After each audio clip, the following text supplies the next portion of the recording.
Hola, gracias.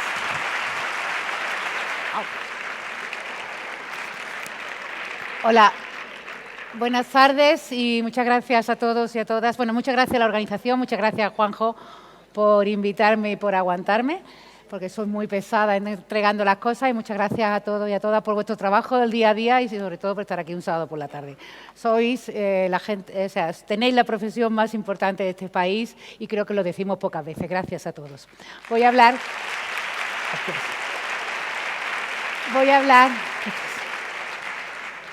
Os he hecho la pelota porque estaba muy nerviosa, digo que me aplaudan y así me tranquilice un poco, ¿no? O voy a sacar a alguien del público, como decían los del conservatorio.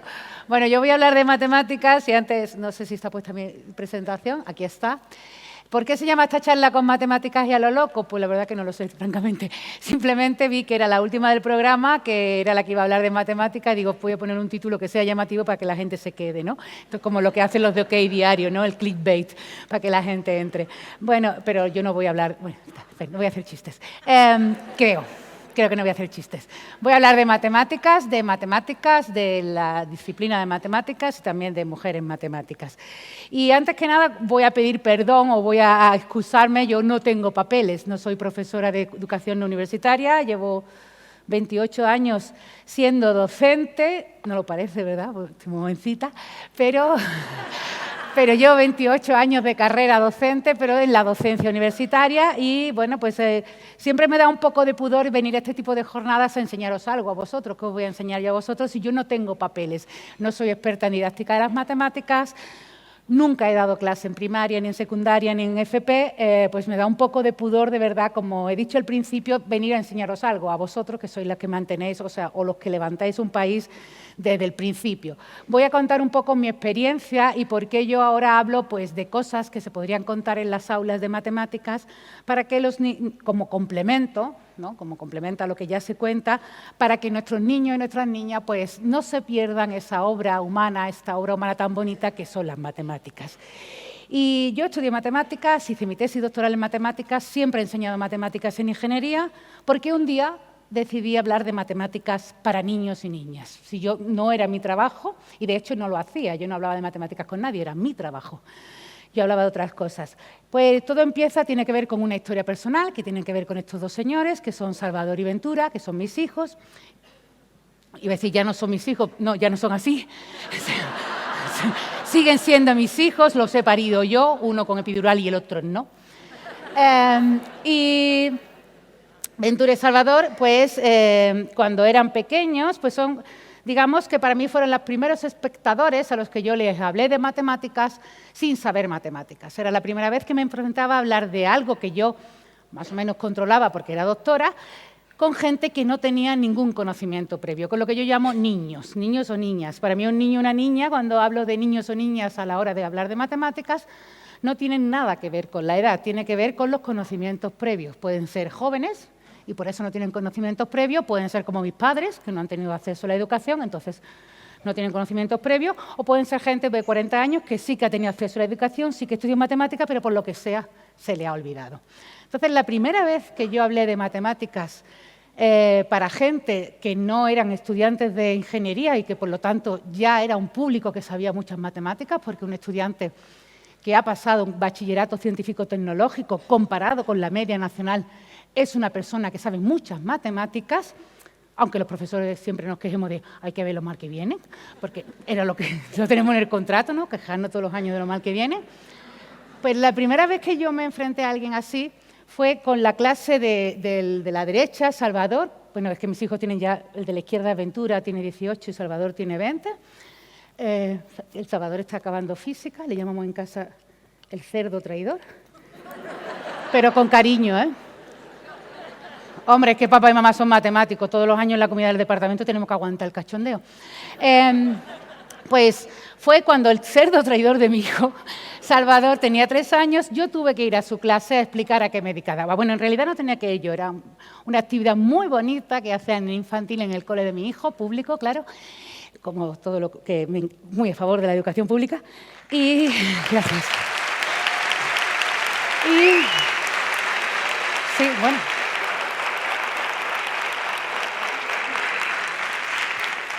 Bueno, es que yo soy lo que soy por la educación pública. No sería doctora ni habría estudiado en la universidad, desde luego, si no hubiera sido con beca y con educación pública. Así que no tengo nada más que buenas palabras. Pues cuando estaba mi niño en infantil 3 años, pues hacían una actividad que no sé si hacéis los de infantil que estáis aquí, que a mí me parecía maravillosa, que era el protagonista de la semana, donde cada niño o cada niña una semana era el protagonista y durante esa semana todo giraba alrededor de él y era muy chulo. Y entre las actividades que se hacían en la semana del protagonista, pues estaba la de invitar a un adulto de la familia a contar en qué trabajaba. Supongo que os suena ese tipo de actividades. Papá o mamá, si pueden, porque el horario de mañana pues, no está al alcance de todo el mundo y si no van nada. Entonces, en casa, pues papá y mamá, los dos somos profesores universitarios, tenemos mucha flexibilidad en ese sentido y, bueno, tuvimos que sortearlo, hice yo las papeletas, en las dos puse mamá, Ventura metió la mano inocente y por lo que sea salí yo. Y dije, pues me toca a mí ir al cole del nene. Y el caso, ahora venía la cosa, ¿no? Porque teníamos la mala suerte de que el día antes, la semana anterior, el papá de, no sé si era Paula o Lucía, no recuerdo, es cirujano. Y el Notas, pues llevó el fonendoscopio para que los niños escucharan el corazón, les regaló a cada niño una mascarilla, ojo, cuidado, y los niños salieron con las mascarillas como emocionadísimos, ¿no? Que ahora querría ver yo el padre de Paula o Lucía regalando mascarillas y los niños dándole con la mascarilla en la cara. Pero ya os digo yo que en 2005 la petó. Y, de hecho, Salvador iba ya con la mascarilla los últimos días con grapa, tos sucia, porque a su madre, que muy lista no es, no se le había ocurrido que en las farmacias también vendían mascarillas. O sea, era una cosa que la mascarilla era un objeto que no estaba en nuestra cotidianidad. Y 2 o 3 semanas antes, pues también una mamá del pueblo, pues que era policía local, les había llevado el coche de la policía a la puerta del colegio. Y les había dejado hablar por radio con el compi que estaba compinchado. Mi pueblo es muy chico y no puede ser nunca nada. Y ahora voy yo y digo, soy matemática.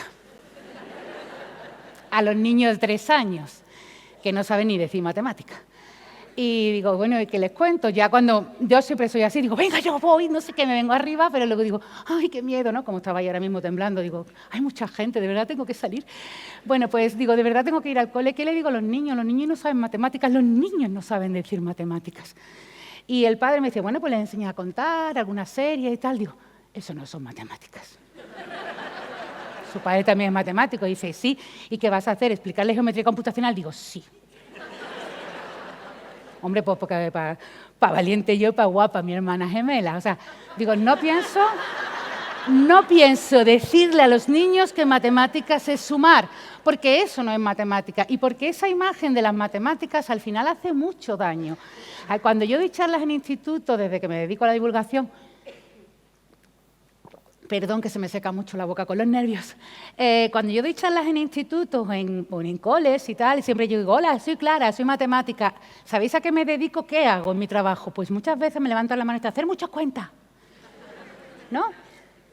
Y yo siempre contesto con lo mismo, ¿no? Y aprovechando que hemos estado viendo la mirada de Picasso, digo, eso es como si le pregunto, oye, ¿qué hacía Picasso? Y alguien levanta la mano y dice, limpia la brocha. Pues claro que limpiaba la brocha. Pues si tenía que limpiar la brocha para seguir pintando, pues claro que los matemáticos hacemos cuentas como Picasso limpiaba la brocha o como Joaquín Herderbetti, por si no lo sabéis, que Joaquín Herderbetti quiero decir, como si Joaquín hace abdominales. ¿Joaquín qué es? ¿Un tío que hace abdominales? No, pero seguro que hace abdominales, supongo, no lo sé porque Joaquín es muy especial. Pero bueno, quiero decir que no es mi trabajo. Entonces decidí contarle a los niños. Por primera vez, yo digo en mi vida, digo, le he contado a los niños qué hacemos los matemáticos. Y los matemáticos lo que hacemos es resolver problemas, de lo que sea. Y creo que esa es la visión que todos os invito a que deis de las matemáticas, vuestros niños y vuestras niñas. Los matemáticos son gente, o sea, las matemáticas, no los matemáticos, no todos tenemos que ser matemáticos, qué aburrimiento. Imagínate que Rosalía fuera matemática, qué desgracia. Enseñarle a los niños y a las niñas a resolver problemas. Esa es la función que creo yo que deben hacer la asignatura de matemáticas en el colegio, porque no necesitamos a niños y a niñas que hagan muy bien las cuentas porque tenemos calculadoras, para empezar. Bueno, pues yo llegué allí y les conté... Gracias. Uy.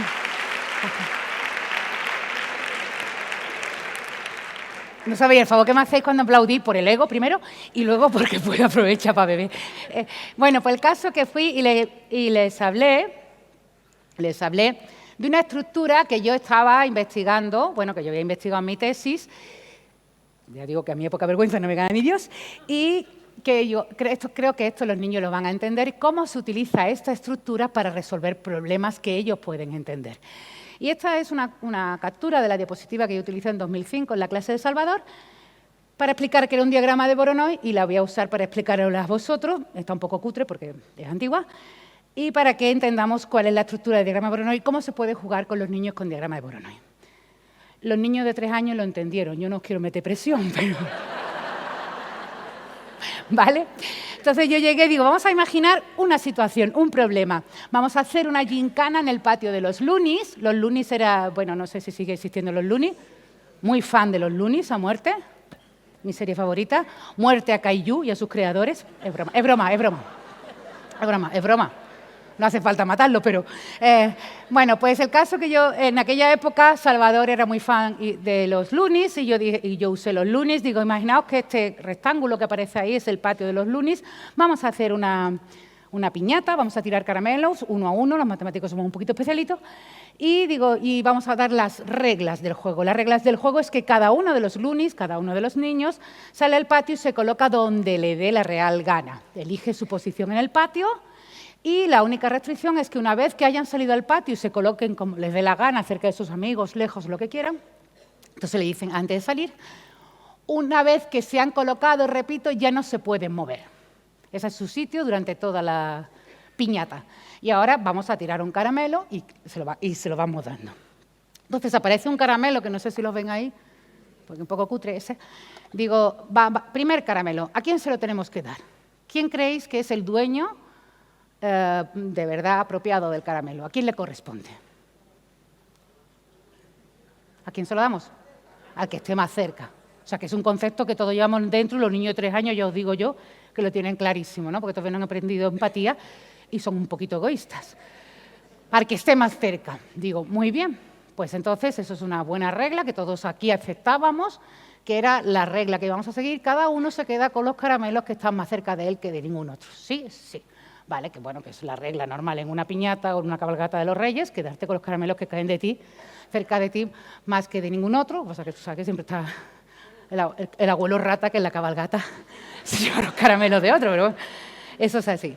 Entonces caía ese caramelo y yo decía, ¿quién es el dueño de ese caramelo? Y entonces empezaba la bronca, decían uno, Lucho, que es el amarillo, por si no lo conocéis. Otros decían, Lublu, otros Lubina. Algunos gritos, las venas, saltar los niños, se pelearon, un desastre. Y momento que primero aproveché yo para hacer apología a las matemáticas. Digo, un momento, las matemáticas no se votan, las matemáticas se miden. ¿Vale? A las matemáticas le importa muy poquito tu opinión. O sea, no es democrático. Se mide. Así que cogimos una... Los niños se quedaron así como diciendo, ¿qué le pasa a tu madre, no? Pero, digo, ahí se miden. Entonces medimos la distancia con una... Bueno, la pantalla estaba más bajita que aquí, ya os lo digo yo. Con una cinta métrica medimos la distancia y el que estaba más cerca era Lucho. Digo, ¿veis? Para esto sirven las matemáticas, para medir y no tener que bronquearse ni pelearse. Las matemáticas al final siempre traen la paz y la felicidad. Eso me lo estoy diciendo ahora porque me he venido arriba, ¿no? Y dijeron, vale, tiramos otro caramelo y lo medimos y tal. Y digo, bueno, esta es una forma de resolver el problema, que está bien, no hay género de dudas, estamos haciéndolo de manera justa y legal, pero es muy aburrida. Porque si cada vez que cae un caramelo al patio del colegio o de los Loonies, yo tengo que medir la distancia a todos los Loonies y ver quién es el que está más cerca, pues llegará un momento que los Loonies ni quieren caramelo ni quieren nada, lo que quieren irse a su casa. Digo, entonces, ¿cómo lo hacemos los matemáticos? ¿Cómo resolvemos este problema de reparto, ¿no? de asignación de caramelos? Pues lo que hacemos es, antes de tirar los caramelos, una vez que los Loonies han elegido su posición en el patio, es dibujar estas líneas en el suelo, que son las mediatrices, ahora vamos a ver cómo se hace sin regla, que lo que hacen es delimitar la zona de influencia de cada uno de los Loonies. ¿Vale? Pues como veis, por ejemplo, Lucho ha quedado dentro de un polígono, este es su polígono de influencia. Ahora, todos los caramelos que caigan dentro de ese polígono serán de Lucho, todos los que caigan aquí serán de Lubina, de Lublu y tal. Y a partir de ahí, pues, todos, ya cada vez que haya un caramelo, los niños hacían de Lucho, de Lubina, de Lublu, ¿vale? Y ya habían aprendido el diagrama de Voronoi. No sé si alguno se acuerda, si aquello les impactó. Mi hijo está estudiando física, no quiero pensar que tiene que ver con esta clase que yo di, Pero el caso que esos son los diagramas de Voronoi y los niños flipan. Y de hecho ya hemos hecho, como tengo mis hermanas, somos 4 hermanas y 2 hermanos y las 4 somos docentes en toda la primaria, secundaria y universidad, pues ya hemos hecho el experimento con niños de 5 años de infantil, que tú le das una tiza, le das al patio, le dices vamos a pintar nuestra región de Voronoi y la clavan. O sea, no saben lo que es una mediatriz, no saben nada, pero le falta empatía, entonces son muy egoístas y entonces la mediatriz les sale clavada, los nota, porque tú estás ahí mirando, yo me echo para acá, pero el otro está allí y dice no para allá, no para acá, no para allá, no para allá, y al final hacen la mediatriz. Y si hacen una foto desde encima, pues les sale el diagrama de Voronoi. Eso es una experiencia muy chula y otra forma de verla es como nos lo muestra este vídeo, porque los diagramas de Voronoi aparecen en todas las... Ay, ¿le podemos quitar el sonido al vídeo que está en japonés? Es que tiene mucho acento de Oaxaca. De Oaxaca no. Vamos a ver que el diagrama de Voronoi aparece en todo. Por ejemplo, de forma natural, si cogemos pintura, este experimento para los de infantil a lo mejor un poquito guarrillo. Le aplastamos, lo hemos hecho con plastilina, no sale tan bonito, pero sale. Aplastamos con un metacrilato que tiene que ir todo el rato paralelo, porque si nos pachurran unas pinturas antes que otras. Y, como veis, la estructura que sale recuerda a lo que habíamos dibujado en el patio de los Lunis. Y ahora lo vamos a hacer en plan pro para que veáis que de verdad sale el diagrama de Voronoi. Cogemos la gotita de pintura o de plastilina, con la precaución de que tienen todos la misma cantidad de pintura o plastilina, copiamos las posiciones de los Lunis y ahora vamos a hacer el diagrama de Voronoi matemáticamente con las mediatrices, sin hablar de mediatrices y sin regla. Cojo un punto, me lo llevo sobre otro, marco el papel y eso, bueno, aquí está explicando este señor que esas son las mediatrices, pero los niños de infantil yo no les digo nada y para adelante, pero saben, bueno, les digo, estas son las mediatrices, no sé si se acuerdan, luego y van, bueno, hacemos eso con un papel, vamos llevando un punto sobre cada uno, marcando las mediatrices, repasamos con un rotulador las zonas de influencia, separando cada punto de los demás mediante las mediatrices que los separan, que separan la zona de influencia. Y eso es lo que debería salir matemáticamente con mediatrices y luego lo que se suele hacer es comprobar qué es lo que sale de verdad en la naturaleza. Ahora la pintura no sabe matemáticas, no está regida de forma natural. Esto es muy complicado, por lo menos para mí, porque el metacrilato tiene que ir todo el rato 180 grados. Y pues efectivamente sí que sale el diagrama de Voronoi y sí que la naturaleza sabe matemáticas. Esto lo hemos usado también en un grupo de investigación en el que colaboro de biología celular para tener una primera impresión o sea, un primer aviso de posible cáncer en tejidos epiteliales, porque los tejidos epiteliales también son diagramas de Voronoi. Las células, igual que la plastilina, igual que los Lunis, también compiten por el espacio. Entonces, estudiamos los diagramas de Voronoi que hacían esos epitelios y nos dimos cuenta, porque trabajamos en colaboración con el Hospital Virgen del Rocío, que es uno de los más grandes de Andalucía, que casi todos los tejidos epiteliales de distintas zonas del cuerpo tenían un patrón de Voronoi. ¿Y qué pasa cuando llega una biopsia y no tiene un patrón de Voronoi como debería tener? Pues que hay una célula rata que está cogiendo los caramelos de otra gente, la glucosa, y eso pues normalmente se llama tumor, ¿vale? O sea que tiene muchas aplicaciones, no hace falta que se lo conté a los niños, tan chicos, pero se utiliza aquí. Este experimento está muy guay, es un poco complicado, pero este es más sencillo, que es coger unos caramelos, unos lacasitos, unos M&M's, lo ponemos en un plato, le echáis agüita y si dejáis que se expanda el colorante, pues ya habrá un momento en que hayan dibujado los diagramas de Voronoi. Y esto sí que lo hemos hecho en algunos talleres con niños, el plato que sea transparente.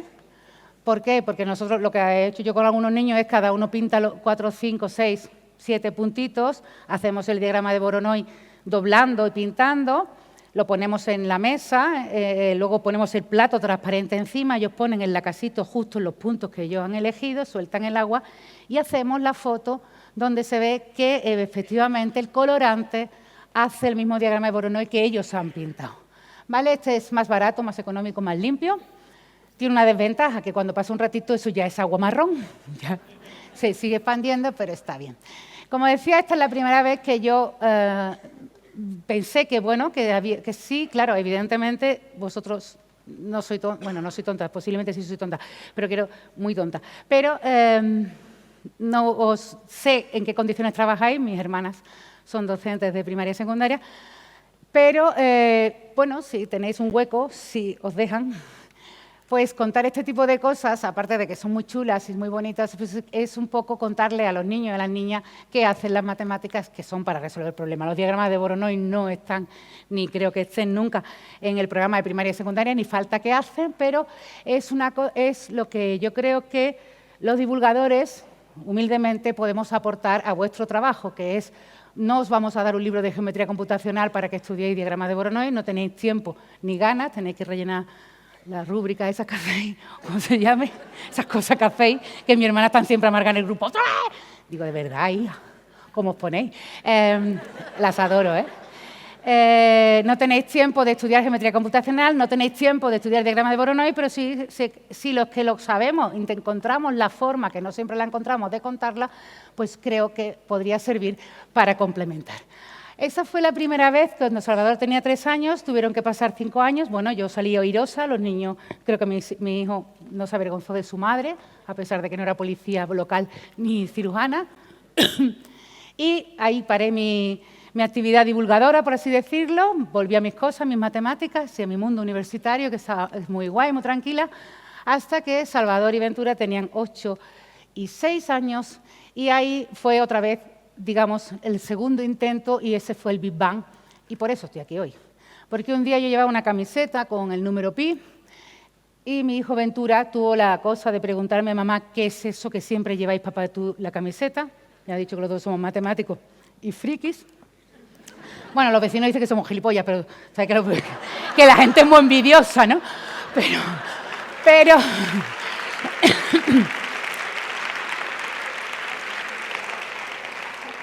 el niño había visto mucho ese dibujo, tenía 6 años, y dice: mamá, ¿eso que llevas siempre en la camiseta qué es? No lo llevo siempre, casi siempre. ¿Eso que llevas en la camiseta siempre qué es? ¿Eso es una mesa o una portería de fútbol, mamá? Claro, mi hijo tenía 6 años y yo me quedé así, ¡ay, mi niño, qué curioso, qué bonito! Y digo, es un número, que es falso porque es una letra, es la letra pi, pero bueno, digo, es un número, Ventura, y se me queda así. Digo, ¿de verdad es un número que está entre el 3 y el 4? Y me dice: eso es mentira, mamá.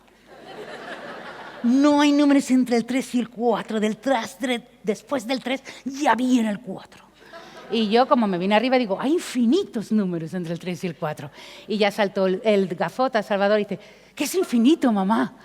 Y entonces fue el padre a pasear al perro, que es lo que hace cuando las cosas se ponen chungas. Y yo, ¿pero te vas? Y dice: has sido tú la que has empezado a hablar de irracionales con los niños. Y se fue, me quedé yo allí desvalida, digo, bueno, Ventura, pi es 3 y una mijita. Y él decía: no puede haber 3 y una mijita. Digo, sí puede haber 3 y una mijita, Ventura. Además, pi es muy importante, porque si no supiéramos cuánto vale pi, no podríamos medir los círculos. Y yo se quedé así muy serio, que es lo que me encanta de los niños, y esa es la suerte que tenéis vosotros. Como decían antes, todos los niños nacen artistas, en la cita de Picasso todos los niños nacen escépticos. Y me parece maravilloso, mis alumnos ya están un poquito más maleados con 20 años, pero vosotros los cogéis escépticos. Y digo, se quedó así mirando y dice: ay, claro, mamá, ahora lo comprendo todo. Por eso las pizzas se llaman pizzas, porque son redondas. Y digo, bueno, no. Este aplauso para Ventura. Y bueno, no. Entonces, aquel día tarde fue todo muy, muy mágico, muy raro. Yo el otro: mamá, ¿qué es infinito? Una cosa allí. El padre, 2 o 3 horas por ahí va con el perro. Y por la noche Ventura dice: mamá, dame pibecitos. Digo, es que no sé dar pibecitos. Dice: mamá, 3 grandes y uno chiquitito. Y desde entonces, como su madre es más tonta que nadie, más novelera, yo siempre nos dábamos pibecitos, sobre todo cuando estaba adolescente perdido y pasaba. Digo, Ventura, ¿me das pibecito? Y me da. Y digo, pues te lo inventaste tú, campeón. Bueno, pues cuando este señor que vive en mi casa suelta a mi hijo, volverá a la normalidad. El caso es que yo empecé ahí o sea, tenía un blog personal que no leía nadie, en el que yo nunca había hablado de matemáticas, porque, bueno, yo no lo he dicho, pero yo en realidad no quería estudiar matemáticas, nunca he querido ser matemática, entre otras cosas porque no sabía. Cuando yo era pequeña no sabía que había gente que eran matemáticos, era una profesión que Yo no contemplaba. Y en el instituto, aunque sí sabía que había matemáticas, gente que hacía matemáticas que daba clases, yo quería ser filósofa, escritora, porque quería escribir, lo que más me ha gustado siempre era escribir y leer. Y tenía un blog, pues eso, un poco para quitarme esa espinita, un blog personal para quitarme esa espinita donde escribía, pues eso, pues algunos cuentos de ficción o de viaje, cosas así. Y un día, pues hablé de matemáticas, nunca había hablado de matemáticas. De hecho, era un blog que yo tenía, había sido como terapia, una depresión gorda que me había pillado después de los partos y de intentar volver a la universidad, de darte cuenta que nadie ha tenido en cuenta que tú estabas pariendo y que no está preparada la universidad para los hombres igual que para las mujeres. Pues me cogí ahí la depresión, gracias, y... ay, gracias. Y bueno, pues yo le decía a mi psicóloga, digo que no entiendo nada, porque estaba empastilladísima, vamos, todo, endrogadita. Y yo, es que no entiendo ni el catálogo del día, es que no puedo estudiar, he perdido mi capacidad, ¿no? Y me decía, pues tú no querías ser escritora, pues ponte un blog, ¿no? Y me puse un blog y un día hablé de matemáticas. Y de pronto, un blog que no leía nadie, mis primas de Barcelona y mis hermanas, pues empezó a leerlo mucha gente. Voy a ir muy rápido, más rápido, porque me estoy enrollando mucho. Y entre las personas yo escribí una entrada sobre esta historia, sobre la historia de pi, de tal y del infinito, en mi blog. Y un blog, os digo, que de verdad que no leía casi nadie, muy poca gente lo leía, porque era un blog, pues, bueno, yo no contaba, ay, estoy deprimida, sino me inventaba cuentos. Y sacaba, digamos, un poco esa espinita, ¿no?, que me había quedado clavada de no poder ser ni escritora ni filósofa. Y entre las personas que lo leyó, pues estaba Raquel García de Molins, que es Raquel Gu, que es la ilustradora que ha hecho todas las ilustraciones que estáis viendo, tan bonitas, yo no sé dibujar, y que me propuso, bueno, eso que tú estás haciendo, como yo en mi blog ya había publicado un par de cuentos o 3, el de Pi fue el primero, de donde yo me había inventado cuentos para compartir con mis hijos conceptos matemáticos, pues me dijo, oye, esos cuentos son muy bonitos y tal, ¿qué te parece si lo hacemos juntas, ¿no? Tú escribes el cuento y yo hago las ilustraciones, ¿no? Todo, por supuesto, sin cobrar, simplemente porque a las dos nos apetecía. Y ahí fue como nació un blog que se llama Mati y sus Mateaventuras, un poco como nunca pretendió ser un blog de educación, sino, bueno, era pues unir dos cosas que me gustaban, ¿no? Que era escribir cuentos y escribir cuentos sobre matemáticas para mis hijos. O sea, que era una cuestión un poco casi familiar. De hecho, los personajes que están diseñados por Raquel, sin que yo intervenga, yo le dije, tienes que dibujar una matemática. Y ella dibujó a una muchacha pelirroja con las gafas rosas. Y digo, me ha dibujado a mí y dices que solo conozco una matemática en mi vida.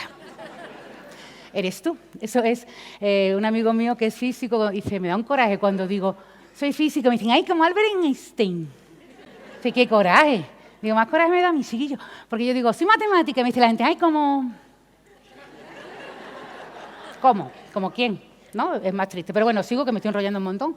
El caso es que, y bueno, como veis, pues los niños están bastante inspirados en Salvador y Ventura, y digo, bueno, pues venga, vamos a hablar de cuentos y matemáticas. Ya digo que no tenía ninguna intención, sino simplemente era más que pensando en maestros ni en profesores, desde luego que no había ninguna intención, no voy a decir, vine a salvaros el mundo, porque no pensé en vosotros en ningún momento, francamente, con honestidad. Pensé en las familias, en que pudieran compartir matemáticas con los niños, y empezamos a echar ese blog, hablando, pues, de lo que íbamos a hablar, de matemáticas, ¿vale? ¿De qué matemáticas? Pues, claro, también os voy a decir una cosa, los primeros cuentos los motivaron las preguntas de mis hijos, pero mis hijos hicieron 2 preguntas y se fueron a la calle a pegarle patada a una lata, quiero decir, no son tan raros. Dejaron de preguntar, así que yo pues empecé a buscar qué temas se podían compartir con niños y niñas. Y voy a ir un poco rapidito porque me he enrollado mucho con la parte personal, ya lo siento. ¿De qué temas? Pues empecé a mirar de qué temas se hablan en divulgación y los tenéis todo en el blog. El blog lleva tiempo sin actualizar, pero las matemáticas os prometo que siguen siendo las mismas. Pues hablar sobre la sucesión de Fibonacci, que a los niños les encanta, es muy fácil porque se trata de ir sumando. De hecho, Ventura una tarde le empezó a sumarla y por la noche me viene con los ojos como 2 chupes. Digo, ¿qué hace Ventura? Dice, que no puedo terminar la sucesión de Fibonacci, mamá. Digo, no, ni tú ni su Fibonacci, cariño, es infinita. Pues, acuéstate. Y bueno, tenéis en el blog, si buscáis Mati y sus Mateaventuras, es todo gratuito y hay mucho material. La sucesión de Fibonacci, la razón áurea, cómo buscarla con una tarjeta de crédito, con la tarjeta bueno, la tarjeta de sanidad, no hace falta de la que tenemos para sanidad pública, esa que... eso. Las curvas, Kepler y las sandías. Esta es una historia muy chula porque voy a ir muy rápido, pero hemos tardado, los matemáticos, ese hemos es plural majestático porque yo no he hecho nada, pero hemos tardado 400 años en demostrar que la forma óptima de apilar esferas es esa que usaban los fruteros de toda la vida de Dios, que lo demostramos en 2000 y pico, y se lo dijimos a los fruteros, oye, así se apilan las esferas para que sea óptimo. Dijeron, ya lo sabíamos, digo, pero no lo habíais demostrado. Digo, y me gusta mucho contar esta historia, ahora sobre todo porque este año, en 2020, bueno, perdón, el año pasado, en 2022, se dieron las medallas Fields, que es uno de los premios, hay dos premios muy prestigiosos en matemáticas, uno es el premio Abel y otra son las medallas Fields, y una se la llevó Marina Viazowska, que fue la segunda mujer de la historia en conseguir una medalla Fields, una matemática ucraniana, para que sepáis nombre de matemática, para que cuando alguien os diga, yo soy matemática, le podéis decir, toma, como Marina Viazowska. Y de verdad que la persona que esté enfrente vuestra va a llorar, se le van a caer los mocos por aquí de la emoción. Y bueno, y porque ha resuelto un problema parecido al de las sandías, pero en dimensión 9, ¿no? Esas cosas que hacemos los matemáticos.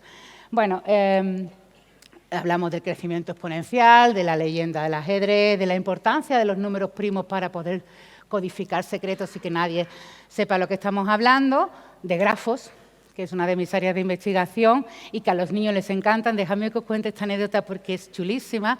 Bueno, un grafo, por si alguien no sabe lo que es un objeto matemático que está formado por puntos que representan a objetos o a personas y por líneas que llamamos aristas, que unen a esas personas. Por ejemplo, aquí ahora mismo hay un grafo donde podemos representar a cada uno de ustedes con un puntito y digo, dos de vosotros los uno con una rayita, con una arista, si cada uno conoce el número de teléfono del otro. Y eso me daría una idea del entramado social que hay aquí, las redes sociales son grafos, o dos de vosotros, los uno con una rayita, si habéis pasado más de media hora juntos el fin de semana pasado, ¿no? Pues entonces también eso me daría una idea social de relaciones sociales. Y tienen un montón de aplicaciones. La primera vez que yo fui a una clase de quinto de primaria a explicar grafos, esta es una foto del recreo, nadie se fue, siguieron haciendo grafos, porque yo les había dicho que cualquier grafo, si no se cruzaban las líneas, tengo un libro de grafos, lo podéis comprar, se podía pintar usando 4 colores para los vértices y me salió un chico, que no era hijo mío, porque yo creía que mis hijos eran muy listos, pero no, son todos los niños son muy listos. Y me dijo uno, ¿y qué pasa, que tú lo has probado todo o qué? Y digo, no, pero se puede demostrar. Yo no me he leído la demostración porque es muy larga, pero está demostrado. Y cuando yo me fui estaban todos buscando, o sea, he puesto esa porque está mi niño, que me la mandó la maestra, pero todos niños y niñas estaban intentando demostrar que yo les había mentido. Y eso es maravilloso, absolutamente maravilloso. Mis alumnos se lo creen todo. Y lo único que me pregunta es, ¿tú vas a caer en el examen? Es lo que más... Son preciosos mis alumnos, pero han perdido ese escepticismo. Bueno, el caso es que la primera vez que conté este problema, en la clase de quinto de primaria, los puentes de Königsberg, es un problema que, bueno, Königsberg era una ciudad prusiana, ahora es una ciudad rusa y se llama Kaliningrado, pero cuando era prusiana, pues estaba este río con los 7 puentes. Y la pregunta era, si tú vivías en Königsberg, había 4 zonas de la ciudad, el norte, el sur, la isla y el este, si saliendo de cualquier sitio de la ciudad, si tú vivías en el norte, donde vivieras, eres capaz de pasearte por la ciudad cruzando los puentes una vez y solo una. Tenías que cruzar todos los puentes, pero una vez que lo hubieras cruzado, ese ya estaba tachado, no se podía usar. ¿Vale? Este es el primer problema de la historia, que sepamos que se modeló usando un grafo. Los niños con los grafos se lo pasan pipa, porque se creen que no están haciendo matemáticas. Y estos, pues, es el primer problema de la historia, que sepamos ahora, que se resolvió con un grafo, que sepamos en nuestra cultura occidental, no sé si en otra cultura hay otro problema, y lo resolvió Euler, Leonhard Euler, que es posiblemente uno de los matemáticos más importantes de la historia de las matemáticas, y como lo modeló Euler fue pues, con el primer grafo. Este es el origen de la teoría de grafos, puso un punto por cada una de las 4 zonas de la ciudad, y unió las zonas de la ciudad con rayitas, tantas rayitas como puentes. Ahora el problema del paseo por Königsberg no era sal de tu casa, pasa por todos los puentes una vez y solo una y vuelve a tu casa, sino se trata de hacer este dibujo sin levantar el lápiz del papel y sin pasar 2 veces por la misma rayita y empezando y terminando en el mismo punto. ¿Vale? Entonces, esto se lo pongo yo a mi alumno todos los años cuando empezamos el tema 5, que es transversalidad de grafos. Mi alumno ve en grafos en segundo del grado y digo, ¿se puede o no se puede? Se quedan todos así. En serio, y siempre hay alguien, no se puede. Digo, ¿por qué? Dice, pues no me sale. Digo, eso no será una demostración, ¿no? Digo, eso es como decir que no se pueden... Yo puedo decir que no se pueden correr 100 metros en menos de 2 horas, porque a mí no me sale, ¿no? Entonces, pero el caso es que se quedan ahí. Y la primera vez que me pasó, y no ha sido la única, fue con un niño de quinto de primaria que, claro, como ellos no saben matemáticas, lo que hacen es jugar, que es lo que hay que hacer. No intentan buscar una ecuación ni nada, sino juegan y usan lo que tenemos que desarrollar los niños, que es la lógica. Y ya salta uno y dice, no se puede, y me da mucho coraje. Y digo, ay, mi arma, ¿por qué te da coraje? Y dice, fíjate, tú te imagínate que tú vives en el norte, solo tienes 3 puentes. Por un puente te va del norte, por el otro vuelve, y por el otro te va del norte, y ahora ¿cómo vuelve a tu casa? Dice, si fueran 4. Digo, pues mira, tiene razón. En los mismos razonamientos, si ven aquí, porque tienen 3 puentes. Dice, y si vives en la isla, qué coraje. Digo, ¿qué te da coraje? Dice que son 5, por uno te va, por otro vuelve, por otro te va, por otro vuelve, por otro te va, y ahora ¿cómo vuelve a tu casa? Dice, si fueran 6 o 4, y yo aluciné, porque ese es el teorema de Euler. O sea, había un niño de quinto de primaria que estaba intuyendo que la gracia del asunto está en contar cuántas rayitas salen de cada punto. Y lo que nos demostró Euler en el siglo XVIII, que todo esto, la teoría de grafos del siglo XVIII, no es que sea moderna, este año ha entrado en bachillerato, poquito a poquito. Hace que no nos pongamos nerviosos con las novedades. Lo que demostró Euler en el siglo XVIII es que podéis hacer eso, dibujar un grafo, hacer un dibujo sin pasar 2 veces por la misma línea, sin levantar el lápiz del papel y empezando y terminando en el mismo punto, si y solamente si el número de rayitas que sale de cada vértice es par. O sea, el niño no demostró el teorema porque me hubiera caído de espalda y estaría ahora en el campo con una vaca, que también te digo, no sé qué hace con una vaca, supongo que le enseñaría diagramas de Voronoi, porque el caso es que para que eso me sorprende un montón, ¿no? La capacidad que tienen esos niños para pensar, porque todavía no saben matemáticas. Y como no tienen herramientas matemáticas, tienen una capacidad de relacionar y de sacar conceptos maravillosos. Y por eso, bueno, no voy a seguir hablando de grafos, pero por eso creo que es mi pelea y siempre estoy reivindicando que la teoría de grafos entre desde infantil, porque se pueden hacer cosas desde infantil con teoría de grafos, en primaria y en secundaria y en bachillerato, porque aparte de que se les enseña a los niños a resolver problemas, de verdad, problemas cotidianos sin hacer cuentas, que las cuentas las hagan la calculadora cuando hagan falta, sino utilizando la intuición y la lógica, que es lo que necesitamos, es una herramienta maravillosa para detectar talento matemático. Y es increíble. O sea, yo alucino y ya he dado millones de charlas, bueno, millones no, a lo mejor me he venido un poquito arriba, muchas charlas y alucino cómo rápidamente detecta el talento matemático, entre otras cosas porque yo no soy su profesora, soy una señora que está allí, ¿da?, con el pelo gracioso y tal, y se desmelenan. Y es increíble cómo sirve para detectar el talento matemático. Y nuestros niños y niñas y nuestro país necesita que detectemos mucho talento matemático con tiempo y luego también necesitamos poder estimularlo. Para eso hace falta un compromiso también, no solo de vosotros ni mucho menos, sino de las administraciones, pues poniendo unas ratios que sean razonables y no una locura, e ir pagando dinero por la preparación. Bueno,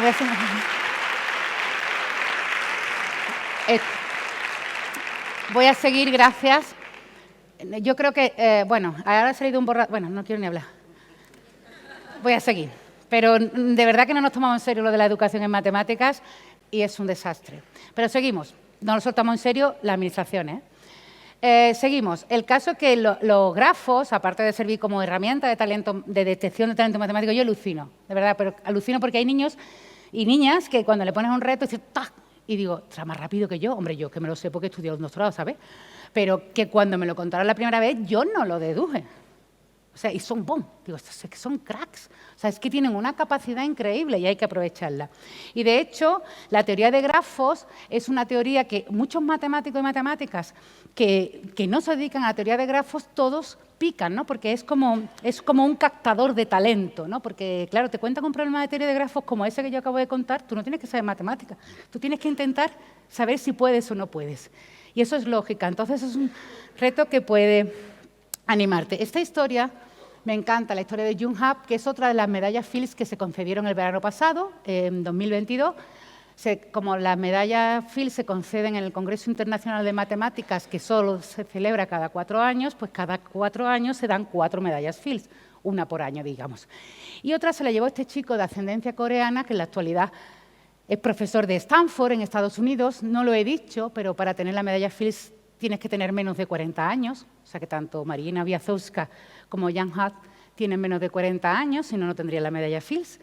Y este chico tiene una historia muy bonita que yo creo que nos tiene que hacer reflexionar. Jan Hart se crió en Corea del Sur y era muy malo para las matemáticas. Y eso en Corea del Sur es una vergüenza. O sea, la gente se avergüenza de ser malo en matemáticas, ¿os imagináis?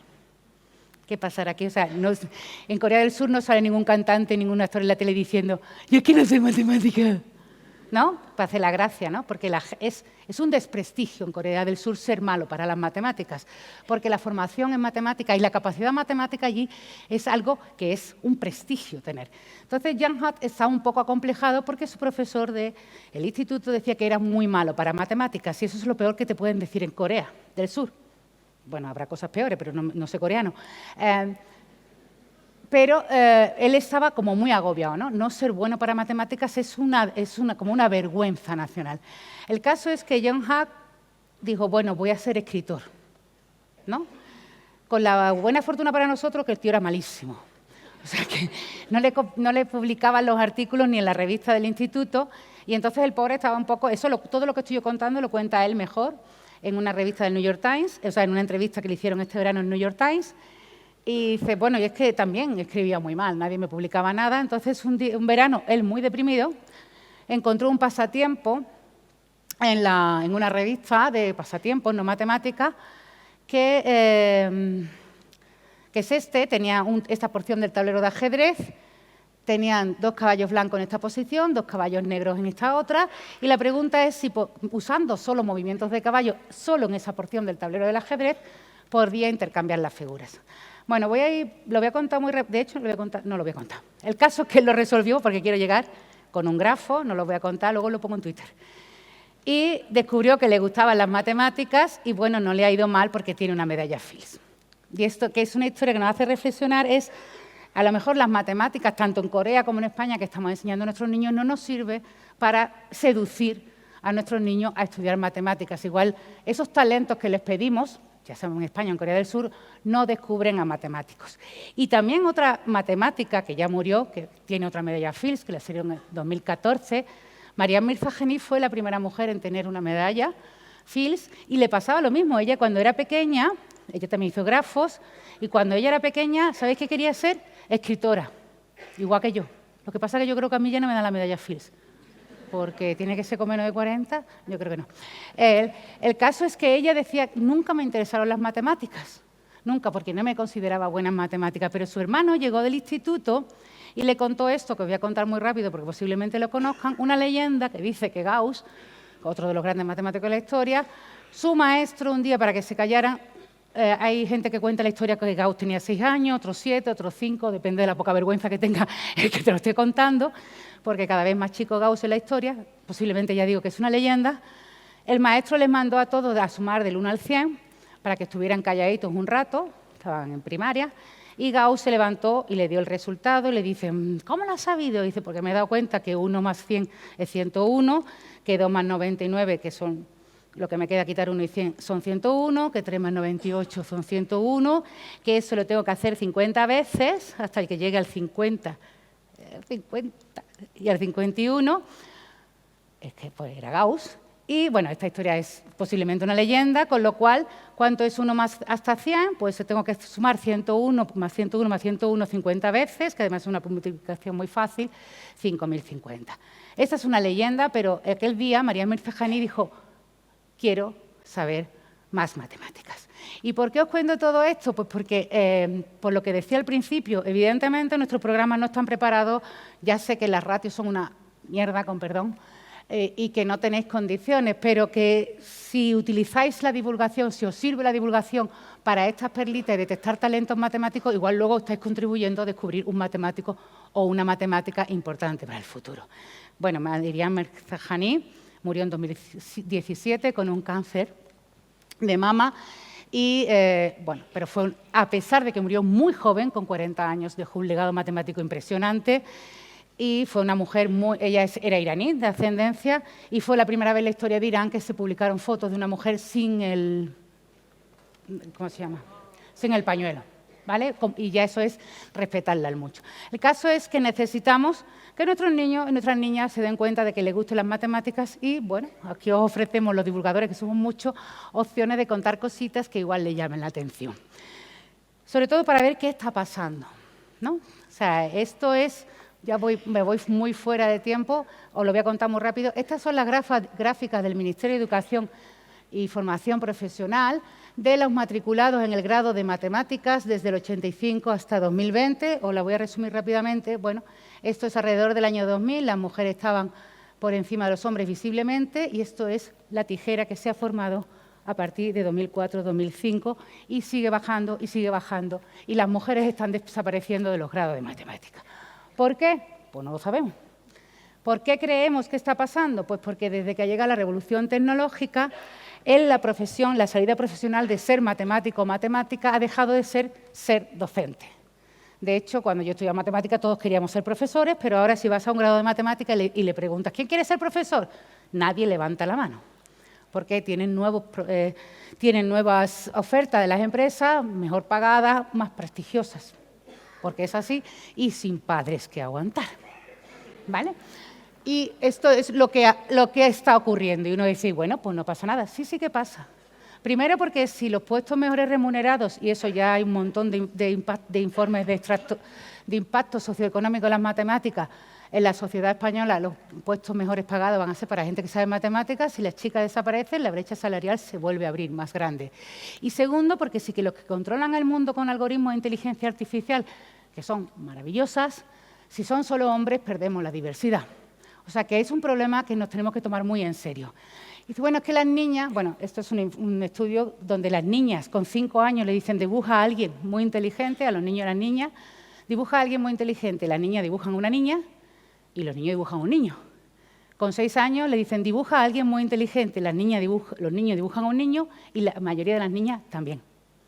O sea, que ya con 6 años las niñas asocian, 6 años, tela, con gente inteligente. Entonces, si no quieren ser, si dicen, no, es que las niñas prefieren profesiones que les sirvan para cuidar, para salvar al mundo. Digo, bueno, pues matemática es la herramienta más poderosa. O sea, puede salvar el mundo uno a uno, puede desarrollar antibióticos contra las bacterias resistentes, voy muy rápido, contra el cambio climático, inteligencias artificiales para estimular a niños con trastorno del espectro autista, o desarrollar robots de cuidado para personas con dependencia, porque yo que sé, puede venir una pandemia, a lo mejor no podemos ir a verlo.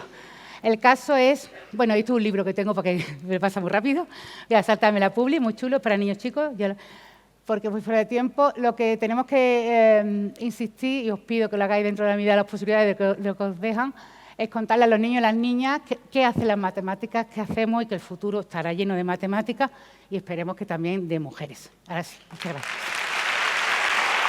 Gracias.